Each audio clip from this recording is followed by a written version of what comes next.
आज हम class 10th science के इलेक्ट्रिसिटी चैप्टर को देखेंगे। इस चैप्टर से हर साल एक ना एक न्यूमेरिकल्स जरूर आता है, तो जितने भी इम्पोर्टेंट न्यूमेरिकल्स हैं वो हम देखेंगे। इसमें जो पहला क्वेश्चन है, दिए गए परिपथ आरेख में गणना कीजिए परिपथ का कुल प्रतिरोध, परिपथ में प्रवाहित होने वाली कुल धारा। तो यहाँ पे जो डायग्राम दिया है, यहाँ पे एक बैटरी 24 वोल्ट का बैटरी लगा हुआ है और साथ ही इसके साथ 4 प्रतिरोध जुड़े हुए हैं, 20 ओम, 10 ओम, 5 ओम और 25 ओम। तो इसमें मैं कुल प्रतिरोध और परिपथ या सर्किट में कुल प्रवाहित होने वाली धारा को ज्ञात करना है। तो सबसे पहले हमें ये देखना पड़ेगा कि जो ये परिपथ में जो प्रतिरोध लगे हुए हैं वो श्रेणी क्रम में है या समांतर क्रम में। अगर सभी प्रतिरोध किसी एक ही वायर से कनेक्टेड हो, किसी एक ही तार से जुड़े हुए हो, तो वो श्रेणी क्रम में होते हैं। तो आइए देखते हैं। यहाँ से विद्युत धारा प्रवाहित होती है, तो यहाँ पे से दो रास्ते दिखाई देते हैं। जब भी विद्युत धारा डिवाइड हो जाए तो वो समांतर क्रम में होता है, यानी यहाँ पे विद्युत धारा डिवाइड हो जाता है दो रास्तों में। तो 20 ओम और 10 ओम जो है ये और ये दो पार्ट में डिवाइड हो रहे हैं। यहाँ पे इलेक्ट्रिसिटी दो पार्ट में डिवाइड होगी, तो ये दोनों आपस में समांतर क्रम में है। तो इसको मान लेते हैं ये R1 है, ये R2 है, ये R3 है और ये R4 है। ये 4 प्रतिरोध हो गए।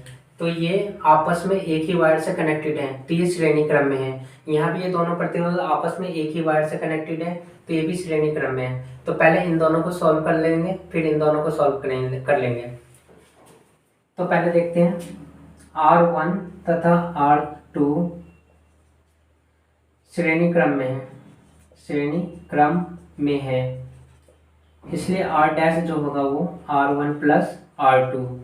R1 की वैल्यू है 20 और R2 की वैल्यू है 10, यानी 30 ओम आ गया। ये R डैश हमारा 30 ओम आ गया। अब इन दोनों को भी सॉल्व कर लेंगे, क्योंकि ये दोनों भी एक ही वायर से कनेक्ट है, तो ये दोनों भी श्रेणी क्रम में है।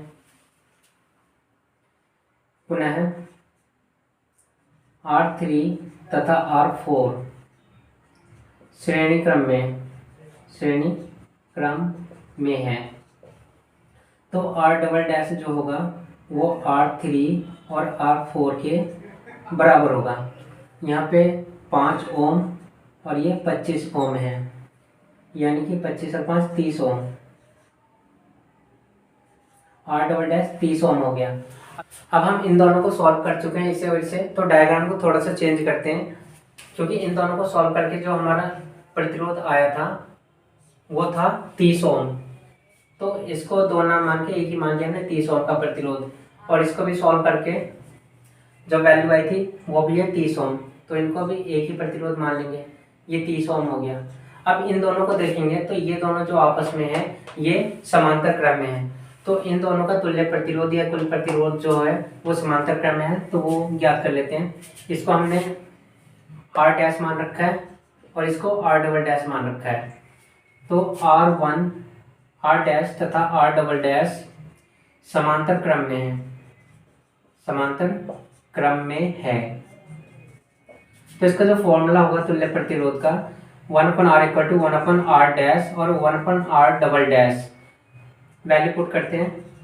R डैश की वैल्यू है 1/30 और R डबल डैश की वैल्यू भी 1/30। इनका जब हम एलसीएम लेंगे तो 30 आ जाएगा। यहाँ 1 + 1 1/R इक्वल टू 1/2/30। जब हम इसको कैंसिल करेंगे तो 1/15 आ जाएगा, यानी R की वैल्यू जो होगी वो 15, क्रॉस मल्टीप्लाई कर लेंगे, R की वैल्यू जो है वो 15 ओम आ गई। यानी इन सब में अलग अलग प्रतिरोध ना मान के एक हमने तुल्य प्रतिरोध मान लिया जो सब में प्रवाहित हो रही है, जो कि 15 ओम है। अब हम इसमें परिपथ में प्रवाहित कुल धारा ज्ञात कर लेते हैं, क्योंकि R निकल चुका है और V हमारे पास पहले से ही है। V हमारे पास 24 है और हमें पता है I इक्वल टू क्या होता है V/R, ओम के नियम से। तो V हमारे पास 24 है और R हमारे पास 15 है।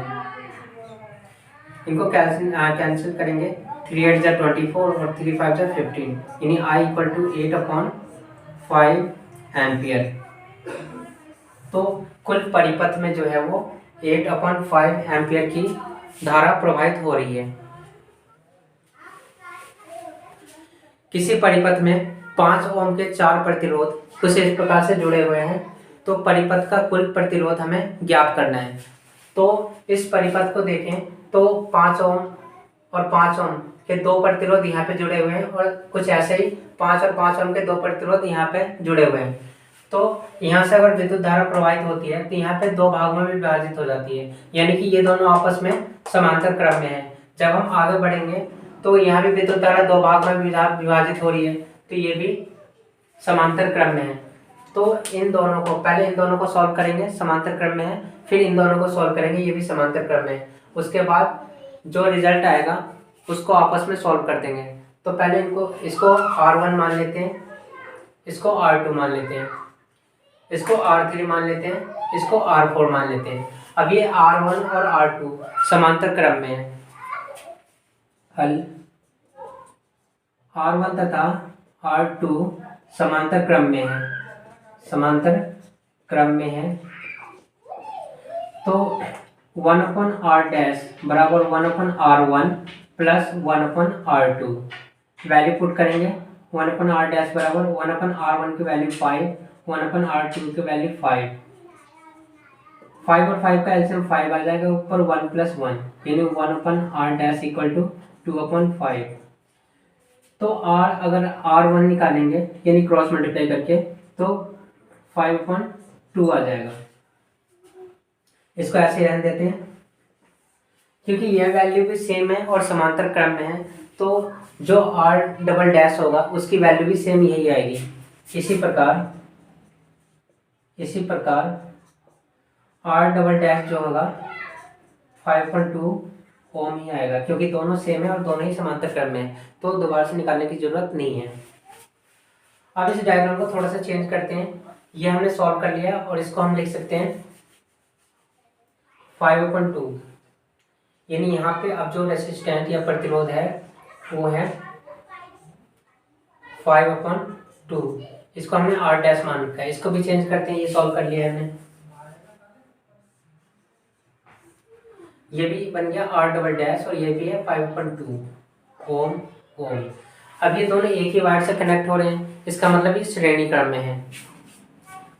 तो अब r डैश तथा r डबल डैश श्रेणी क्रम में है, श्रेणी क्रम में है। इसलिए जो इसका तुल्य प्रतिरोध होगा R, वो R dash plus R dash के योग के बराबर होगा। तो 5/2 प्लस 5/2 एलसीएम अगर लेंगे तो 2 का एलसीएम 2 आ जाएगा, ऊपर 5 + 5, R = 5 और 5 10/2। इसको कैंसिल करेंगे तो 5 आ जाएगा ओम, यानी पूरे सर्किट का जो तुल्य प्रतिरोध होगा वो 5 ओम होगा।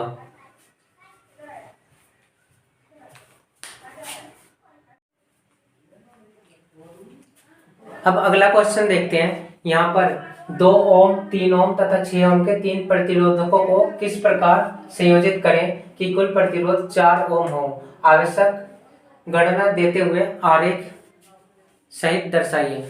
तो इसमें हमें आरेख यानी कि डायग्राम भी खुद ही बनाना है। तो यहाँ पर हम देखते हैं, अगर 2 ओम, 3 और 6 ओम, इन तीनों को अगर हम श्रेणी क्रम में जोड़ते हैं तो जो प्रतिरोध होगा वो अधिकतम आता है। तो इन तीनों को एक साथ हम श्रेणी क्रम में नहीं जोड़ सकते, क्योंकि जो प्रतिरोध है वो 6 ओम से कम है। अगर इन तीनों को हम समांतर क्रम में जोड़ते हैं तो प्रतिरोध निम्नतम आता है, यानी प्रतिरोध जो है वो यहाँ पर मिनिमम वैल्यू 2 ओम है, उससे भी कम आएगा। तो इसलिए ना तो इन तीनों को हम एक साथ समांतर क्रम में जोड़ सकते हैं और ना ही श्रेणी क्रम में जोड़ सकते हैं। यानी कुछ चीज़ों को हमें समांतर क्रम में और कुछ चीज़ों को यानी कुछ प्रतिरोधों को श्रेणी क्रम में जोड़ना पड़ेगा। तो यहाँ पर हमें अनुमान लगाना पड़ेगा कि हमें कौन सा प्रतिरोधों को किस क्रम में रखना है। तो आइए करके देखते हैं। सबसे पहले एक डायग्राम बनाता हूँ मैं यहाँ पे।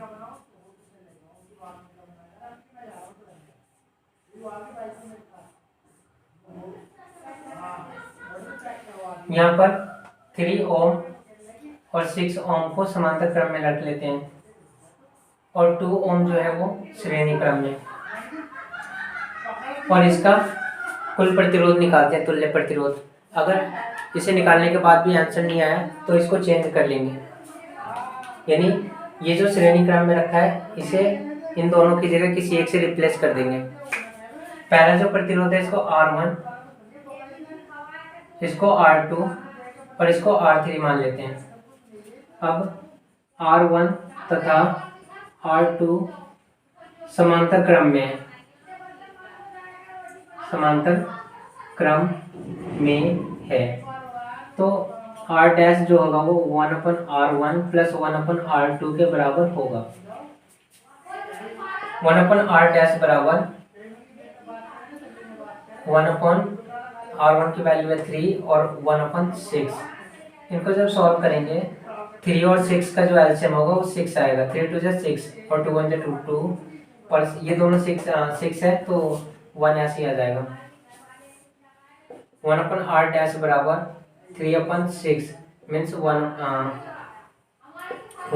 डैश बराबर 1/2, यानी R डैश की जो वैल्यू आई है वो 2 आई है, 2 ओम। अब R डैश और R3 जो है वो श्रेणी क्रम में हो जाएगा। R डैश तथा R3 श्रेणी क्रम में है, श्रेणी क्रम में है, तो R बराबर 2, जो तुल्य प्रतिरोध R होगा वो R डैश तथा R3 के योग के बराबर होगा। तो R बराबर R डैश की वैल्यू 2 ओम है और R3 की वैल्यू यहाँ पे 2 ओम है, यानी R जो है 2 और 2 4 ओम आ गया। क्योंकि हमें कुल प्रतिरोध जो है 4 ओम दे रखा था, तो पहली बार में ही R जो तुल्य प्रतिरोध है वो 4 ओम आ गया। तो इसलिए इसका जो डायग्राम होगा वो कुछ इस तरीके से होगा कि 3 और 6 को हम समांतर क्रम में रखेंगे और ये जो 2 ओम का प्रतिरोध है उसको श्रेणी क्रम में रखेंगे।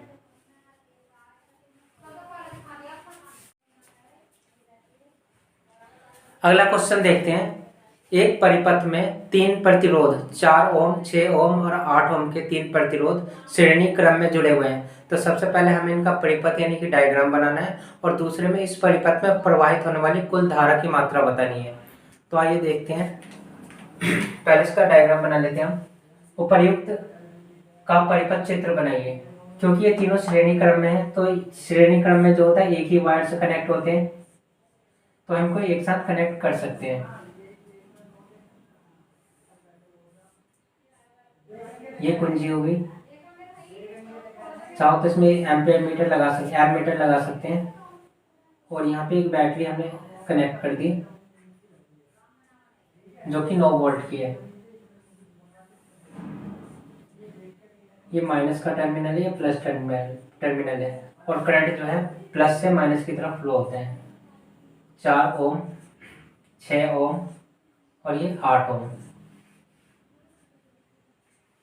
तो ये हमारा सर्किट यानी कि डायग्राम बन गया। अब ये जो दूसरा क्वेश्चन है इसमें पहला हो गया, दूसरे में परिपथ में प्रवाहित कुल धारा का मान बताइए। तो कुल धारा का मान बताने के लिए हमें पहले इसका तुल्य प्रतिरोध पता करना होगा, यानी तुल्य प्रतिरोध ज्ञात करेंगे, उसके बाद इसकी धारा निकाल लेंगे। तो इसको हम R1 मान लेते हैं, R1, R2 तथा R3। अब R1, R2 तथा R3 श्रेणी क्रम में है, श्रेणी क्रम में है, इसलिए जो तुल्य प्रतिरोध R होगा वो R1 plus R2 plus R3 के बराबर होगा, यानी 4, 6 और 8, 6 4 10 और 18 ओम। इसका जो तुल्य प्रतिरोध है वो 18 ओम आया। अब हम इसमें प्रवाहित होने वाली धारा निकालेंगे। तो ओम के नियम से हमें पता है I = V/R होता है। V की वैल्यू यहाँ से 9 और R हम पहले ही निकाल रखा है हमने, 9 × 9, 9 दूनी 18, यानी I की वैल्यू 1/2 एम्पियर, या इसको डिवाइड करेंगे तो 0.5 एम्पियर आ जाएगा। यानी इस परिपथ में कुल 0.5 एम्पियर की धारा प्रवाहित हो रही है।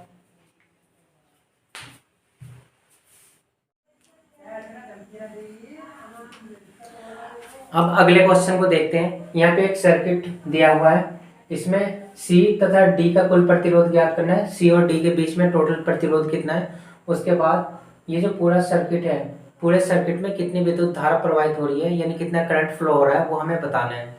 तो पहले सी और डी को देखते हैं। सी और डी में जो है 2 ओम और 4 ओम के दो प्रतिरोध जुड़े हुए हैं इसमें, और दोनों एक ही वायर से कनेक्ट है, इसका मतलब ये श्रेणी क्रम में है। तो सी तथा डी के मध्य प्रतिरोध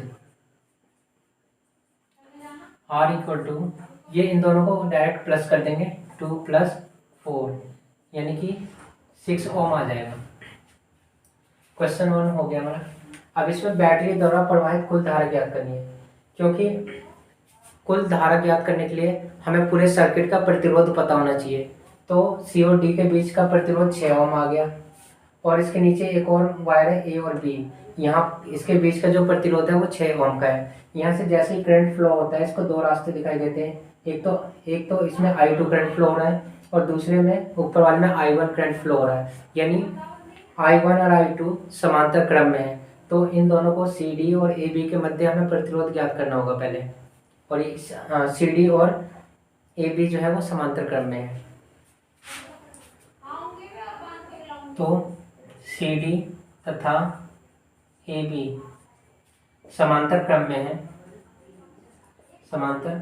क्रम में है, इसलिए तुल्य प्रतिरोध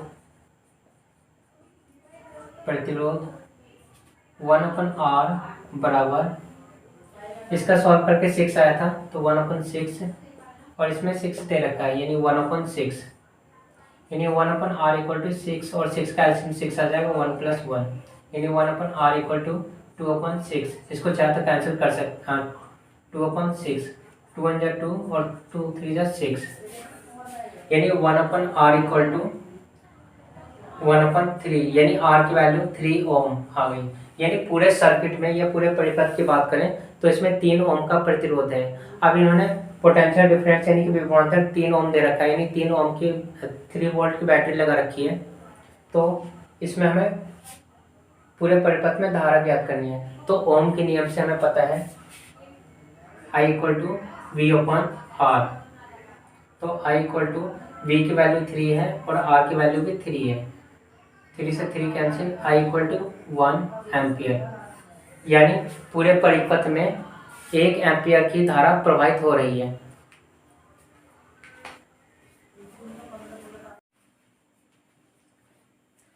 अब अगला सवाल देखते हैं। यहाँ पर एक सर्किट बना हुआ है, इस सर्किट में 5 प्रतिरोधक दे रखे हैं, R1, R2, R3, R4 और R5।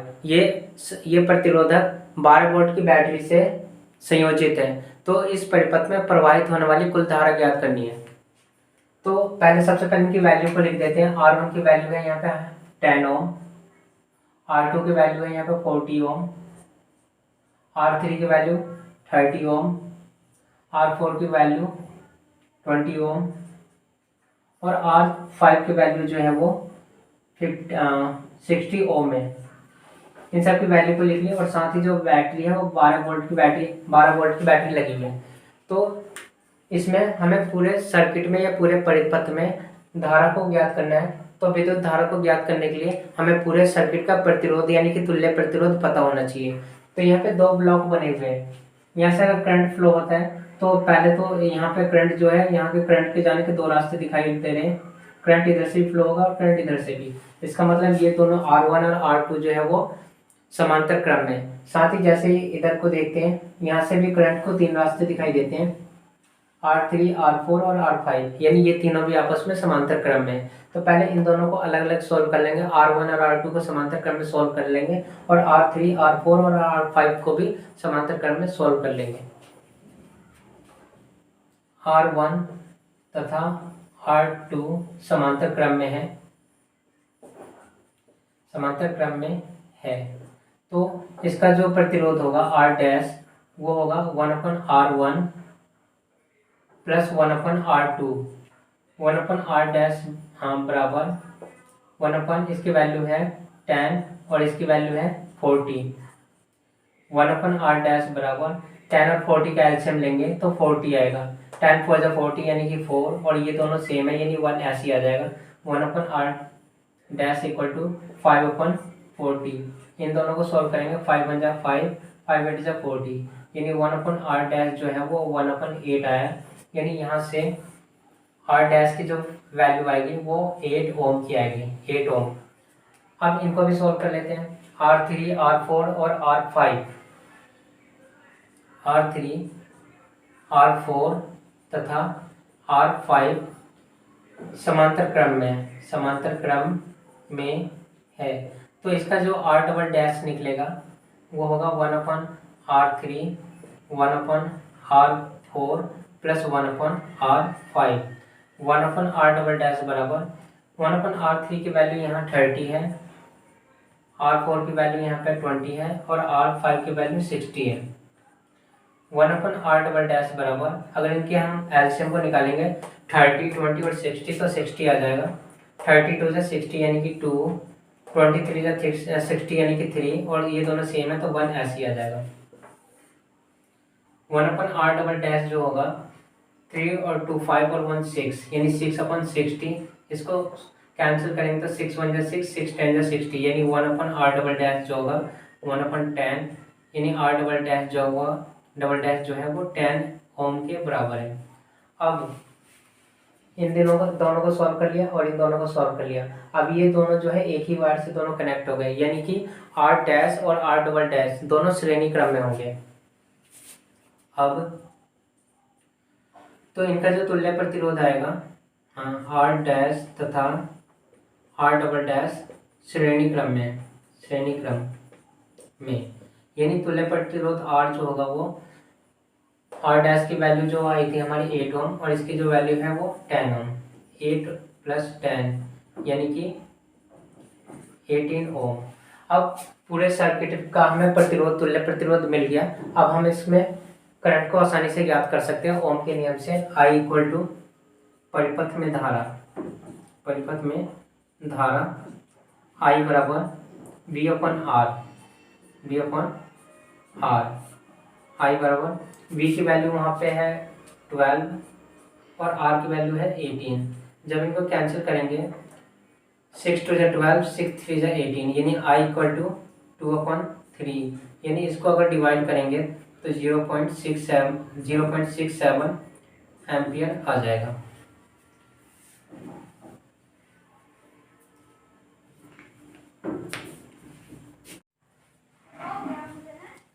अब अगले क्वेश्चन को देखते हैं। यहाँ पर एक सर्किट बना हुआ है, इस सर्किट में 3 प्रतिरोधक लगे हुए हैं। तो यहाँ पर इन तीनों प्रतिरोधकों में अलग अलग कितनी धाराएं प्रवाहित हो रही है वो हमें ज्ञात करना है। उसके बाद पूरे परिपथ का कुल तुल्य प्रतिरोध ज्ञात करना है। साथ ही पूरे सर्किट में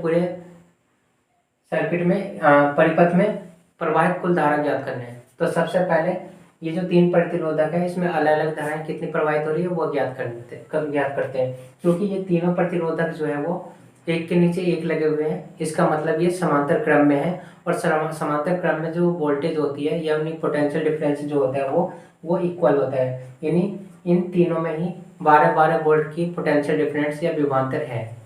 तो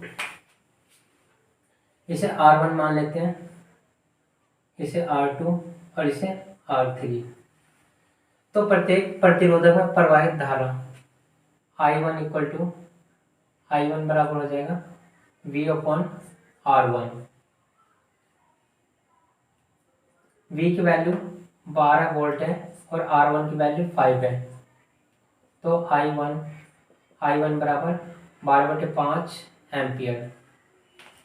अब I2 निकाल देते हैं। I2 बराबर V/R2, यानी V की वैल्यू 12 है और R2 की वैल्यू 10 है। इसको कैंसिल कर सकते हैं, 2 6 12 और 2 5 10, यानी I2 जो होगा वो 6/5 एम्पियर हो गया। अब इस वाले सर्किट में देखते हैं I3 बराबर V/R3। V की वैल्यू हमारे पास 30 है और V की वैल्यू 12 है और R3 की वैल्यू 30 है। तो 6 2 12 और 6 5 30, यानी I3 जो है वो 2/5 एम्पियर आ गया। अब इन तीनों प्रतिरोधकों में अलग अलग धाराएं हमने ज्ञात कर ली। अब हम दूसरा देखते हैं परिपथ का कुल प्रतिरोध। तो R1, R2 और R3 समांतर क्रम में है, इसलिए इसका तुल्य प्रतिरोध निकाल लेते हैं। R1, R2 तथा R3 समांतर क्रम में है, इसलिए 1/R इक्वल टू हो जाएगा 1/R1 plus 1/R2 plus 1/R3। Value put करते हैं। R1 की वैल्यू है 5, R2 की वैल्यू है 10 और R3 की वैल्यू है 30।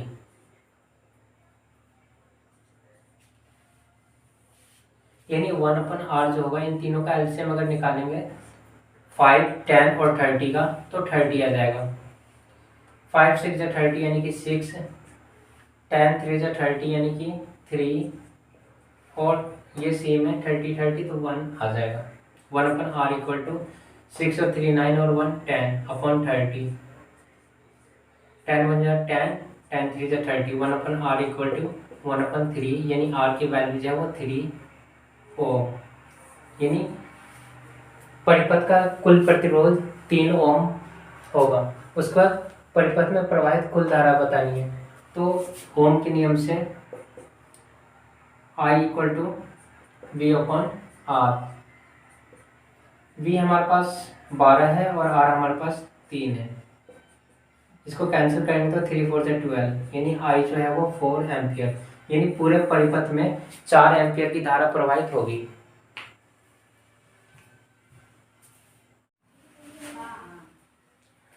नेक्स्ट क्वेश्चन देखते हैं। इसमें 2 ओम, 3 ओम तथा 6 ओम के 3 प्रतिरोधक लगे हैं। तो इसको कुछ इस तरह से अरेंज या व्यवस्थित करना है ताकि उसका तुल्य प्रतिरोध पहली बार में 4 ओम आए और दूसरी बार इस तरह से कुछ उसको व्यवस्थित करना है ताकि उसका तुल्य प्रतिरोध 1 ओम आए। तो 4 ओम वाला तुल्य प्रतिरोध हम पहले ही निकाल चुके हैं। इससे पहले जो स्टार्टिंग में क्वेश्चन करा था उसमें डायग्राम भी बनाया था और उससे सॉल्व भी करा था। ये जो दूसरा क्वेश्चन है यहाँ पे 1 ओम, तो उसको करते हैं। इसमें जो तुल्य प्रतिरोध है 2 ओम, 3 और 6 ओम, तो जो तुल्य प्रतिरोध है उसको 1 ओम लाना है। और जब भी प्रतिरोध न्यूनतम लाना हो, कम से कम लाना हो, तो उसके लिए हम समांतर क्रम में रखते हैं, और जब अधिकतम लाना हो तो श्रेणी क्रम में रखते हैं। तो इसको सबसे पहले समांतर क्रम में रख के देखते हैं। समांतर क्रम में कुछ इस तरह रखते हैं, एक के नीचे एक, यानी 3 प्रतिरोध ले लिए। पहले को हमने 2 ओम, दूसरे को 3 ओम और तीसरे को 6 ओम मान लिया। तो इसका जो तुल्य प्रतिरोध होगा,